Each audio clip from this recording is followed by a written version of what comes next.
इन जेको इंसिडेंट थियो आहे उन जे लाइ मां कंडेम थो कयां ऐं जेको हेॾो सारो मामिलो थियणु थिए। बाक़ी मुंहिंजे फैमिली जो जेको हुननि नालो ॾिनो आहे मां त बेसिकली अवल इहो चवंदुमि त प्रूव करण जे लाइ त मुंहिंजो भाउ बुरहान ख़ान हिकु ॾींहुं अॻु में हैदराबाद हुयो।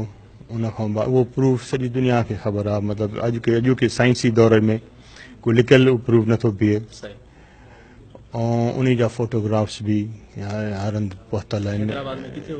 हैदराबाद में कासमाबाद में असांजो मुमताज़ चांडियो आहे, उन जेको डिविजनल जनरल सेक्रेटरी आहे नवाब शाह शहीद बेनज़ीराबाद जो, उन जे घर टिकियल हुया।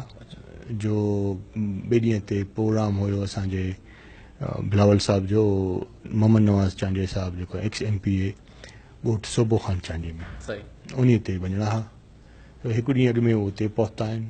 उन खां बाद उहो उतां 9:30 बजे जो टाइम आहे, 9:30 बजे उतां निकिता आहिनि टंडो मोहम्मद ख़ान सूबे ख़ान चांडी में, पोइ 11:30 बजे उते पहुता आहिनि ऐं उन जा फोटोग्राफ्स बि अवेलेबल आहिनि।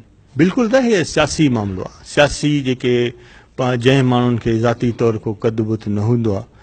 तव्हां कल्ह मूंखां जेका प्रेस कॉन्फ्रेंस हुन असांजे मज़लूमनि कई आहे, उन जे तव्हां ॾिसंदव सॼे पासे ॾांहुं हिकिड़ो मुंहिंजो जेको ओपोनेंट कैंडिडेट हुयो उहो बि वेठो हुउसि हुन सां, जंहिं कोई 300 खनि वोट खयां जनरल इलेक्शन में।